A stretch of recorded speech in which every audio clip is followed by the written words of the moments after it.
আজি এটা বিশেষ বিষয় আসলে বিষয়টো বিয়াগম অসম চৰকাৰৰ পুনৰবাৰ এটা বিয়াগম কেলেংকাৰী ইয়াৰ ওপৰত এখন সংবাদমেল আয়োজন কৰিছোঁ আৰু আপোনালোক উপস্থিত থকাৰ বাবে ধন্যবাদ জনাইছোঁ। আজিৰ সংবাদমেলত আমাৰ লগত উপস্থিত আছে আমাৰ কেন্দ্ৰীয় সাধাৰণ সম্পাদক চিন্ময় বৰা ডাঙৰীয়া আৰু গুৱাহাটী মহানগৰ জিলাৰ সভাপতি শংকৰ লস্কৰ ডাঙৰীয়া।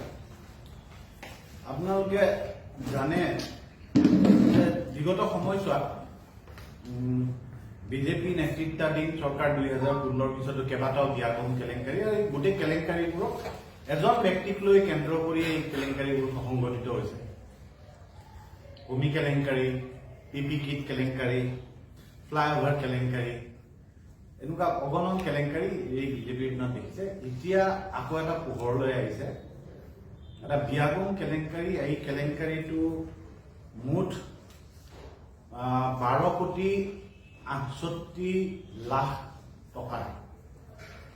আৰু আটাইতকৈ আশ্চৰ্যৰ কথা যে এই ধনখিনি যিটো উদ্দেশ্যত অনুষ্ঠান আয়োজন কৰা হৈছিল তাৰ 5 মাহ 17 দিন পিছত নিবিদা আয়োজন কৰি নিবিদা অসম লোক নিৰ্মাণ বিভাগে নিবিদা আহ্বান কৰাৰ অনুষ্ঠানটো হৈ যোৱাৰ 5 মাহ 17 দিন পিছত নিবিদা আহ্বান কৰে। এই অনুষ্ঠানটো হ'ল 2023 চনৰ 14 এপ্ৰিলত। আপোনালোকে সকলোৱে জানে যে বিজেপি চৰকাৰে কোৱাৰ দৰে যে বিশ্বৰ দৰবাৰত লৈ যাবলৈ গিনিজ ৱৰ্ল্ড বুক ৰেকৰ্ডত নাম সন্নিৱিষ্ট কৰিবলৈ এটা বিশাল মেগা বিহু নৃত্যৰ আয়োজন কৰা হৈছিল গুৱাহাটীৰ সৰুসজাই ষ্টেডিয়ামত। আৰু এই অনুষ্ঠানটো অনুষ্ঠিত হৈছিল 2023 চনৰ 14 এপ্ৰিল তাৰিখে। আৰু অনুষ্ঠানটো আপোনালোকে দেখিছে যে গোটেই অনুষ্ঠানটো সৰুসজাইৰ মুকলি খেলপথাৰত হৈছিল। আৰু এই মুকলি খেলপথাৰত হোৱাৰ পিছতো কেৱল পেণ্ডেল, সোফা ছেট, ঘাঁহ লগোৱাৰ নামত, ৰঙা কাৰ্পেট পাৰাৰ নামত 12,68,00,000 টকা বহিৰাগত প্ৰতিষ্ঠানক দিয়া হৈছে। এয়া আমি নিজে কোৱা বিষয় কথা নহয়, এয়া RTIৰ জৰিয়তে পোৱা তথ্যৰ ওপৰত ভিত্তি কৰি এই কথাবোৰ কৈ আছে। এই গোটেই কেলেংকাৰীটোৰ বিতংভাৱে যদি আপোনালোকে ক'ব লাগে তেতিয়াহ'লে সেই দিনটোত, সেই বিশেষ দিনটোত অসমৰ মুখ্যমন্ত্ৰী, অসমৰ সকলো মন্ত্ৰীৰ উপৰিও ভাৰতৰ প্ৰধানমন্ত্ৰী উপস্থিত আছে। আৰু এই ভাৰতৰ প্ৰধানমন্ত্ৰী উপস্থিত থকা অনুষ্ঠানটোৰ পেণ্ডেলৰ নামত, সোফা ছেটৰ নামত, ৰঙা কাৰ্পেট পাৰাৰ নামত গোটেই কামটো 12,68,00,000 টকা খৰচ কৰা হৈছিল। আৰু 3জন ব্যক্তি, বহিৰাগত 3জন ব্যৱসায়ীক এই কামটো দিয়াইছিল। এজন হ'ল কমলজিৎ সিং, কেপিটেল অভাৰলেজ বুলি তেওঁৰ ফাৰ্মটোৰ নাম। তেওঁক দিয়া হৈছিল 7,67,56,764 টকা। ঠিক তেনেকে যিজন মুন হোতা, যোনে অসমৰ বিভিন্ন ক্ষেত্ৰত কভিডৰ সময়তো খানা বিলোৱাৰ নামতো লুণ্ঠন, কিকি এটাই পৰিয়ালৰ গোটেই, এই কিকি ভূপিন্দৰ পাল সিং বুলি কয়। তেওঁৰ ACME ইভেন্টছ, তেওঁ কামটো দিয়া আছিল 4,31,12,00,000 টকা। আৰু আনজন আছে গুৰজাৰ সিং, হোৱাইট ডোৰ ইভেন্ট, তেওঁৰ নামটো হ'ল গুৰজাৰ সিং, তেওঁৰ প্ৰতিষ্ঠানটোৰ নাম হ'ল হোৱাইট ডোৰ ইভেন্টছ, আৰু তেওঁ দিয়া আছিল 70,20,680 টকা। আৰু এই কামটো দিয়া হৈছিল কোন তাৰিখে? 2023 চনৰ 14 এপ্ৰিলৰ মেগা বিহুৰ অনুষ্ঠানটোৰ। আৰু নিবিদা আহ্বান কৰা হৈছিল কেতিয়া? 2023 চনৰ 30 ছেপ্টেম্বৰ, অৰ্থাৎ 5 মাহ 17 দিন পিছত নিবিদা আহ্বান কৰা হৈছে। অসমৰ লোক নিৰ্মাণ বিভাগটোৰ মন্ত্ৰী স্বয়ং অসমৰ মুখ্যমন্ত্ৰী। আৰু ইয়াৰ আগতেও এনেকুৱা এটা ঘটনা, অনুৰূপ ধৰণৰ ঘটনা হৈছিল দিছপুৰৰ যিখন ফ্লাইঅভাৰ, দিছপুৰৰ ফ্লাইঅভাৰখনৰ ফুল সজ্জা যিদিনাখন ফ্লাইঅভাৰখন উদ্বোধন কৰা আছিল ফুল লগোৱাৰ কাৰণে গেট লগোৱাৰ কাৰণে সজাই তোলাৰ কাৰণে প্ৰায় 85 লাখ টকা এখন নিবিদা আহ্বান কৰিছিল ঠিক একেই 5 মাহ পিছত আৰু যিজন ব্যক্তিয়ে কাম পাইছিল সেইগৰাকী অসমৰ মুখ্যমন্ত্ৰীৰ পত্নীৰ কোম্পানীৰ আন এজন সঞ্চালক আৰু একে ধৰণৰ অনুৰূপ ধৰণৰ এইবাৰ দ্বিতীয়টো কেলেংকাৰী আকৌ অনেক কেলেংকাৰী আছে কিন্তু এইটো সেই ফ্লাইঅভাৰৰ দৰে অনুৰূপ এটা কেলেংকাৰী আৰু আটাইতকৈ তাতকৈ ডাঙৰ আশ্চৰ্যৰ কথাটো হৈ গ'ল যে আপোনালোকৰ ঘৰত এনে আপোনালোকৰ সাংবাদিক বন্ধুখিনিক সুধিছো যে আপোনালোকৰ ঘৰত যে সোফা থাকে কিমান দামৰ সোফা থাকে বাৰু কিমান দামৰ 20,000 30,000 খুব বেছি 40,000 টকা মোৰ ঘৰততো 30,000 টকীয়া সোফা আছে তে এখন সোফা যদি দাম 3 লাখ টকা হয় 3 লাখ টকাতকৈ 1,500 টকা কম তে এখন সোফা 3 লাখ টকা হলেই আমাৰ মূৰটো ঘূৰাব নাই 3 লাখ টকীয়াৰ সোফা কাৰ ঘৰত থাকে ইয়াতে 3 লাখ টকা দামী সোফা নহয় 3 লাখ টকাত সোফা ভাড়াত দিয়া হৈছে 6খন সোফাৰ নামত 17,90,692 টকা মুকলি কৰি দিয়া হৈছে 6খন সোফা ভাড়া দিয়াৰ নামত তাৰমানে 3 লাখ টকীয়া সোফা বিক্ৰী কৰা নাই 3 লাখ টকাত এখন সোফা ভাড়া দিছে এয়া হল হিমন্ত বিশ্ব শৰ্মা চৰকাৰৰ শূন্য সহনশীল বিজেপি চৰকাৰৰ শূন্য সহনশীল দুৰ্নীতিৰ বিৰুদ্ধে কি শূন্য সহনশীলৰ চৰকাৰ এয়া হল প্ৰকৃত স্বৰূপ মনত ৰাখিব এখন 3 লাখ টকীয়া সোফা বুলি ক'লে আমি ছখাই উঠো 3 লাখ টকাত এখন সোফা ভাড়া দিয়া আছে তাৰমানে 6খন সোফাৰ বিনিময়ত 17,90,692 টকা মুকলাই দিয়া আছে অকল সেয়াই নহয় কি নামৰ যিগৰাকী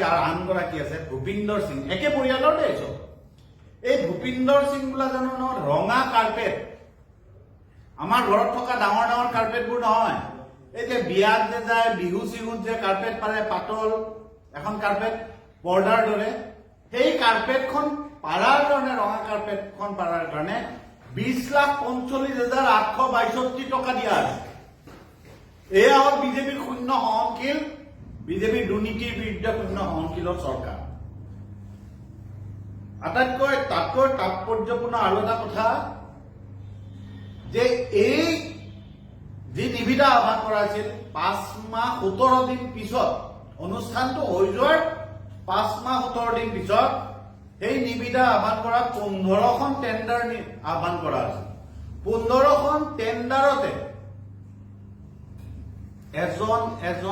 এটা প্ৰতিষ্ঠানে তাত মানে টেণ্ডাৰত অংশগ্ৰহণ কৰিছে আমিতো কোনো কালে শুনা নাই পকেট টেণ্ডাৰ বুলি ক'লেও 3খন কোটেশন লাগিব পকেট টেণ্ডাৰ ক'লেও 3টা প্ৰতিষ্ঠানে তাত টেণ্ডাৰ মাৰিব লাগিব তেতিয়াহে এই টেণ্ডাৰ ভেলিড হ'ব ইয়াতে 15টা প্ৰতিষ্ঠানক নিবিদা আহ্বান কৰা আছিল যে 15টা মানে টেণ্ডাৰ আহ্বান কৰা হৈছিল 15টা টেণ্ডাৰতে এখন নিবিদা পৰিছে সিংগল টেণ্ডাৰ তাৰমানে কিমান ডাঙৰ বিয়াগুণ দুৰ্নীতি কোনো নিয়ম নীতি একো নাই ভৰিৰে মোহাৰি ভুলুণ্ঠিত কৰি সকলো নিয়ম কানুন ডাষ্টবিনত পেলাই দিছে এই বিজেপি চৰকাৰ আৰু তাতকৈ ডাঙৰ আৰু এটা ঘটনা যে এই 3টা যিটা ফাৰ্ম কমলজিৎ সিঙৰ কেপিটেল অভাৰলেজ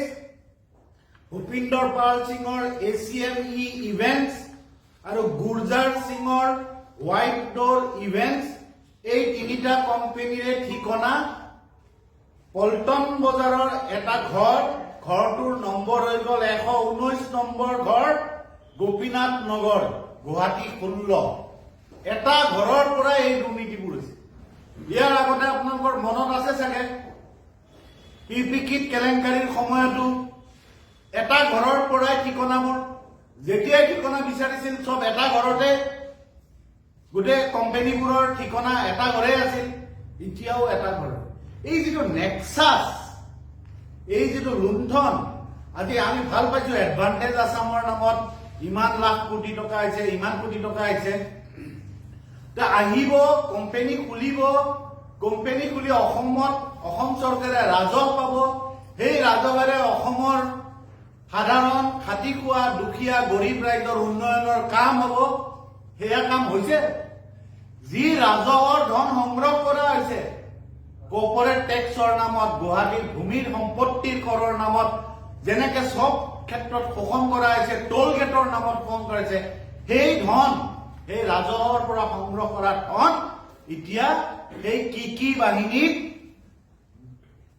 কোনো টেণ্ডাৰ নোহোৱাকৈ কাম দি এনেকে ভুলুণ্ঠিত কৰি, সকলো আইন কানুন ভুলুণ্ঠিত কৰি তেওঁলোকক দি দিয়া আছে। আৰু এয়া হল তথ্য সহকাৰে এই গোটেইবোৰ আপোনালোকৰ আগত দিছো। আপোনালোকক এতিয়া দি দিম। ইয়াতে 15খন নিবিদাৰ 15টা প্ৰতিষ্ঠানে যি কাম পাইছে, এখন টেণ্ডাৰ কৰিছে, ইয়াতে কাম দিয়ে। প্ৰতিটো ফাৰ্মৰ নামৰ টেণ্ডাৰৰ কপি ইয়াতে 12,68,00,000 টকা। ইয়াৰ পিছত অসমৰ মুখ্যমন্ত্ৰীয়ে উত্তৰ দিবনে অসমৰ জনগণক? যেতিয়া খুচুৰা পইচাৰ কাৰণে যেতিয়া মুখ্যমন্ত্ৰীয়ে, বিজেপি চৰকাৰে ইডি CBI লগাই বিৰোধীৰ নেতাক জেলত ভৰায়, সেই বিজেপি চৰকাৰে এতিয়া এয়া দুৰ্নীতি হোৱা বুলি ক'ব নাই। অনুষ্ঠান হৈ গ'ল, গিনিজ বুক ৰেকৰ্ডৰ কাৰণে অনুষ্ঠান পাতি দিলে সৰু সজাই। তাৰ 5 মাহ 17 দিন পিছত নিবিদা আয়োজন কৰি সম্পূৰ্ণ নিয়ম ভুলুণ্ঠিত কৰি নিশেষ কৰি এই বিজেপি চৰকাৰে ৰাজকোষৰ 12,68,00,000 টকা লুণ্ঠন কৰি। ইয়াৰ বিৰুদ্ধে কি ব্যৱস্থা ল'ব মুখ্যমন্ত্ৰীয়ে, সেয়া আমাৰ ৰাইজৰ দলৰ ফালৰ পৰা মুকলি প্ৰশ্ন। সাহস হ'বনে? এই ভাৰতবৰ্ষতে 1947 চনৰ পৰা আমি এনেকুৱা ধৰণৰ লুণ্ঠন, এনেকুৱা অনিয়ম আমি দেখা নাই। একমাত্ৰ হিমন্ত বিশ্ব শৰ্মা নেতৃত্বাধীন চৰকাৰখনৰ এই 3.5 বছৰ 4 বছৰ হ'বলৈ ওলাইছে। এই 4 বছৰতে সকলো নিয়ম ভুলুণ্ঠিত কৰি নিশেষ কৰি এইখন দেশতে ক্ষমতাত থকা সময়তে সুখৰামৰ দৰে ব্যক্তি, কেন্দ্ৰীয় টেলিকম মন্ত্ৰী, মাত্ৰ 4 কোটি টকাৰ কাৰণে জেলৰ ভাত খাব লগা হৈছিল। এতিয়া এইখন দেশতে, এই অসম ৰাজ্যতে মুখ্যমন্ত্ৰী হিমন্ত বিশ্ব শৰ্মাৰ নেতৃত্বত আজি মুকলি লুণ্ঠন আৰম্ভ হৈছে। সকলো নিয়ম জলাঞ্জলি দি এনেকে মুকলিভাৱে ৰাইজৰ কৰ কাটলৰ পৰা সংগ্ৰহ কৰা পইচা মুকলি লুণ্ঠন কৰি বজাৰ খুলি লোৱা হৈছে। আমি সেইকাৰণে ৰাইজৰ দলৰ পৰা আহ্বান জনাইছো, যদি সাহস আছে মুখ্যমন্ত্ৰী ডাঙৰীয়াই এই কথাৰ উত্তৰ দিয়ক। আৰু এই উত্তৰ মুখ্যমন্ত্ৰীয়ে কিয় দিব লাগিব? কাৰণ এই তথ্য হাতত লৈ যে কৈছো, এই তথ্য ৰাইজৰ দলে কোৱা কথা নহয়, এই তথ্য RTIৰ জৰিয়তে পোৱা এয়া তথ্য। আৰু এই সাহস আছে যদি মুখ্যমন্ত্ৰীয়ে ইয়াৰ সুদ উত্তৰ দিয়ক। আমি মুখ্যমন্ত্ৰীক আহ্বান জনালো। ধন্যবাদ।